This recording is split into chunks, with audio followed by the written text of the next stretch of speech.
እኛ እያልን ያለነው ከዚህ አንወጣም ነው። የህዝብ ውሳኔ እስከ መስከረም ነው። መስከረም የሚመረጠው ተመርጦ ስልጣናችን እናስረክብ። አንዱ ቁም ነገር የምለው ይሄ ነው።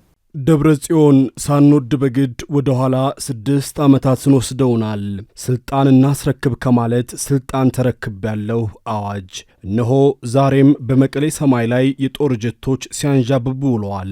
በእርግጥም የተገመተ ሆኗል። ደብረጽዮን ታደሰ ወረደ ላይ መፈንቅለ መንግስት ማድረጋቸው በይፋ ታውጇል። በብሔራዊ ምርጫ ቦርድ እውቅናው የተሰረዘው ህወሓት የዛሬ 6 ዓመት ለጦርነት መቀስቀስ ምክንያት ነበር የተባለለትን ምርጫ አካሂዶ የተመረጠ ምክር ቤት አባላት ሰብስቦም ፕሬዝዳንትና አፈ ጉባኤ መርጫለሁ ብሏል።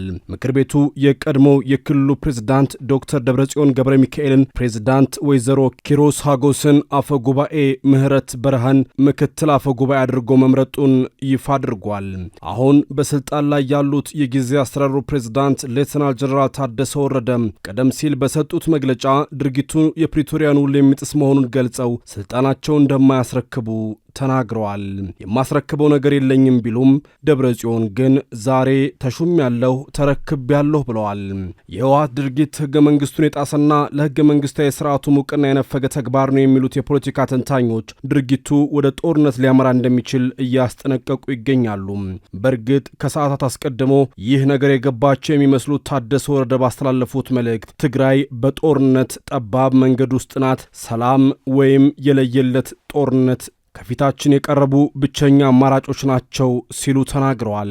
ነገሩ ወደ ጦርነት እያጋደለ እንደሆነ በመጥቀስ በእርግጥም የተገመተ ሆኗል ሲል ተንታኙ ሁኔታውን ይገልጸዋል። የፕሬዝዳንትነት ስልጣናቸውን ደግሞ ለመጨበጥ ላለፉት 3 ዓመታት እልህ አስጨራሽ ጥረቶችን ሲያደርጉ የቆዩት ዶክተር ደብረጽዮን ገብረ ሚካኤል ከብዙ አሰልቺ ሙከራ በኋላም ዛሬ ህልማቸው ተሳክቶ መቃብር ፈንቅሎ ህይወት በዘራው ምክር ቤት ላይ ፕሬዝዳንት የሚል ማዕረግ ተደርቦላቸዋል። ዶክተር ደብረጽዮን ከ6 ዓመታት በፊት መስከረም 14 2013 በዚሁ ምክር ቤት ፕሬዝዳንት ተደርገው ቃለ መሐላ ከፈጸሙ ከአንድ ወር ከ10 ቀን በኋላም በጥቅምት 24 2013 የትግራይ ጦርነት ተለኩሷል። ጦርነቱን ተከትሎ ዶክተር ሙሉ ነጋና ዶክተር አብርሃም በላይ በተከታታይ ጊዜ ፕሬዝዳንት ተደርገው ቢሾሙም ደብረጽዮን ግን ራሳቸውን እንደ አማጺ ቡድን መሪ እየቆጠሩ ብቻ ሳይሆን ጦርነቱን በበላይነት የመራው የማዕከላዊ ኮማንድም ጭምርን በሰብሳቢነት እየመሩ ከአንድ ሚሊዮን በላይ ነፍስ የቀጠፈውን ጦርነት በውሳኔ ሰጭነት መምራታቸው ይታወሳል። እዚህ ላይ በበርካታ የትግራይ ልሂቃን ዘንድ ከሚከሰሱባቸው ጉዳዮች አንዱ በበቂ ሁኔታ ሳይዘጋጁ የተዘጋጁ መስለው ለብዙ የትግራይ ልጆች እልቂት ምክንያት የሆነ ጦርነት ውስጥ ገብተዋል የሚል ነው። እንዲያም ሆኖ ይህ ለ2 ዓመት የዘለቀው ደም አፋሳሹ ጦርነት በዓለም አቀፉ ማህበረሰብ ጥረት በድርድር ተቋጭቶ በጥቅምት 23 2015 የፕሪቶሪያ የሰላም ስምምነት ተፈርሟል። በዚሁ ስምምነት መሰረት የተቋቋመው ጊዜ አስተዳደር ውስጥም ቢሆን ደብረጽዮን ራሳቸውን ፕሬዝዳንት አድርገው ድጋሚ ያስወስነው ነበር። ነገር ግን የእሳቸውን ሹመት ጠቅላይ ሚኒስትር አብይ አህመድ በወቅቱ ባለመቀበላቸው በእሳቸው ምትክ አቶ ጌታቸው ረዳ እንዲሾሙ ተደርጓል። በዚህ ደስተኛ ያልሆኑት ደብረጽዮን ከጥቂት ቆይታ በኋላ የአቶ ጌታቸው ረዳን ስልጣን መፈታተንን ቀጠሉ። በተለይም ከ1 ዓመት ቆይታ በኋላ የፓርቲያቸውን መዋቅር እንዲሁም የሰራዊቱን ከኮር በላይ የሚባልን ህዋስ ተጠቅመው አቶ ጌታቸው ረዳን ከመቀሌ አስባረሩ። ደብረጽዮን ያንን የጸረ ጌታቸው ረዳን ዘመቻ በስኬት የመሩት ወደ ስልጣን እመለሳለሁ በሚል ግምት እንደነበር የሚገልጹት ታዛቢዎች እንደዛው አድርገው ወደ ፕሬዝዳንትነት የመመለሳቸው ህልም አልጋ ባልጋ አልሆንላቸውም ይላሉ። የጌታቸውን ከስልጣን መነሳት ተከትሎ ራሳቸውን እንደ ቀጣይ እጩ ቆጥረው ወደ አዲስ አበባ ተደጋጋሚ ምስጢራዊ ጉዞዎችን ያደረጉት ደብረጽዮን የጠቅላይ ሚኒስትር አብይ አህመድን ቀልብ እንዳልሳቡም የቅርብ ወዳጆቻቸው ይገልጻሉ።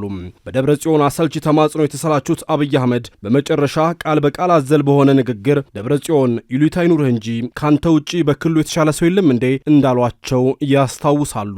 በእርግጥም ፓርቲያቸው ህወሓትም በደብረጽዮን እጩነት ሙሉ መተማመን እንዳልነበረው የሚገልጹት አንድ የፓርቲው ከፍተኛ አመራር አባል አንተ እጩ እንድትሆን ሳንፈቅድልህ ወደ አዲስ አበባ ተጉዘህ ራስን በእጩነት ማቅረብ አልነበረብህም ተብለው መተቸታቸውንም ያስታውሳሉ። ይሁን እንጂ በፓርቲው ባህል የሊቀመንበር ስህተት አይጎላም። ለድርጅቱ የሚጠቅም አንዳች ምክንያት ቢኖር ነው እንደዚያ ያደረገው የሚል የማርያም መንገድ ወይም ምህረት ስለሚሰጠው የደብረጽዮን ጥፋት በወቅቱ ታልፏል እያለ ተንታኙ ይቀጥላል። ቀጥሎ ፓርቲው ለፕሬዝዳንትነት እጩ የሚሆን ሰው አቀረበም። በደብረጽዮን ብቸኛ ተቃዋሚነት በሌሎች የማዕከላዊ ኮሚቴ አባላት ሙሉ ድጋፍ ሌተናል ጀነራል ታደሰ ወረደ እጩ ተደርገው ቀረቡ። ጠቅላይ ሚኒስትር አብይ አህመድም የጀነራል ታደሰ ወረደን ሹመት ማጽደቃቸው እውን ሆነ። ከዚያ በኋላም በ4 ኪሎ ይሁንታ ወደ ፕሬዝዳንትነት እንደማይመለሱ እርግጠኛ የሆኑ የሚመስሉት ዶክተር ደብረጽዮን ለየት ያለ ስትራቴጂ ለመከተል መወሰናቸውን ይገልጻሉ። አንድ የፓርቲው የማዕከላዊ ኮሚቴ አባል ዶክተር ደብረጽዮን ለአቶ ጌታቸው የሰጡትን የ1 ዓመት እፎይታ ለጀነራሉ እንኳን አልሰጧቸውም ሲሉ ይጀምራሉ። ደብረጽዮን ታማኝ ሰዎቻቸውን በማሰማራት ጽምዶ የሚባለውን የኤርትራ ድንበር ተሻጋሪ እንቅስቃሴ ሲያስጀምሩ ሌተናል ጀነራል ታደሰ ወረደን የፕሬዝዳንትነት ስልጣን ከተረከቡ ገና 3 ሳምንታቸው ነበር። እኚሁ አመራር ጽምዶን እንደሁነኛ መውጫ መንገድ ቆጥሮ የተነደፈው ፍኖተ ካርታም ይህ ታደሰ ወረደን አስተዳደር ፈተና እንዲገጥመው የራሱ አስተዋጽኦ አበርክቷል ሲሉም ሁኔታውን ያስታውሳሉ። ይህ አካሄድ ግን የራሱ የሆነ ሌላ አሉታዊ መዘዝ ይዞ መምጣቱ አልቀረም። ሕገ መንግስቱን በጣሰ አኳኋን ድንበር ተሻጋሪ ውጭ ግንኙነት እያደረጋችሁ ነው የሚል ፌዴራል መንግስቱ አዲስ ክስ አምጥቶባቸዋል። ይህኑ ተከትሎም አንዳንድ የአገልግሎት አቅርቦት እቀባ መደረጉ ይነገራል። ይህ እንዲሆን የደብረጽዮን የጽምዶ ፕሮጀክት የአንበሳውን ድርሻ ይወስዳል ይላሉ።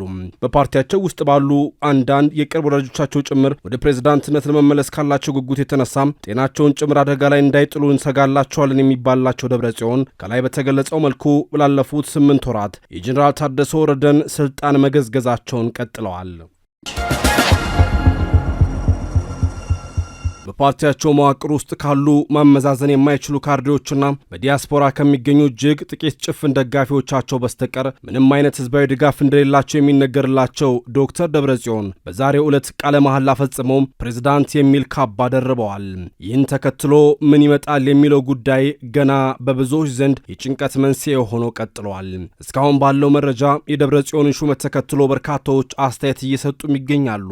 ይህ ኋላ ቀር ቡድን ለትግራይ ጥፋት የበቀለ አረም ነው። ከደብረጽዮን ጎን ሆነው ጦርነት ሲመሩ የነበሩት የቀድሞ የመቀሌ ዩኒቨርሲቲ ፕሬዝዳንት ፕሮፌሰር ክንዲያ ገብረ ሕይወት ያሰፈሩት ነው። የስምረት ፓርቲው የአሁኑ ከፍተኛ አመራር የሆኑት ፕሮፌሰር ክንዲያ ገብረ ሕይወት በትግራይ ያለውን ወቅታዊ ሁኔታ አስመልክተው ጠንከር ያለ አስተያየት ሰጥተዋል። ኋላ ቀር ሲሉ የጠሩት የህወሓት ቡድን ለትግራይ ጥፋት የበቀል አረም ነው ሲሉ ገልጸውታል። አረሙ መወገድ አለበት ሲሉም ይቀጥላሉ። ይህ ሁሉ ለከት የለሽ እብደት ጦርነት ቀስቅሶ ህዝብን ይዞ ከመጥፋትና ከማተራመስ የዘለለ ይህ ነው የሚባል አዎንታዊ ውጤት የለውም ብለዋል።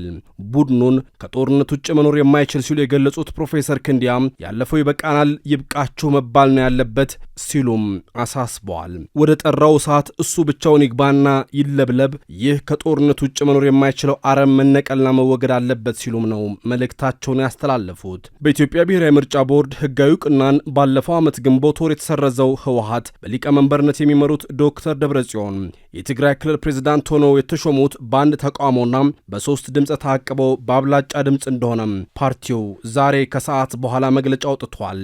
የተሰረዘው ህወሓት ዶክተር ደብረጽዮን በ2012 ዓ.ም በተካሄደው ምርጫ በተመረጠው ምክር ቤት በተመሳሳይ መልኩ ፕሬዝዳንት ተደርገው መሾማቸውን አስታውሰናቸዋል።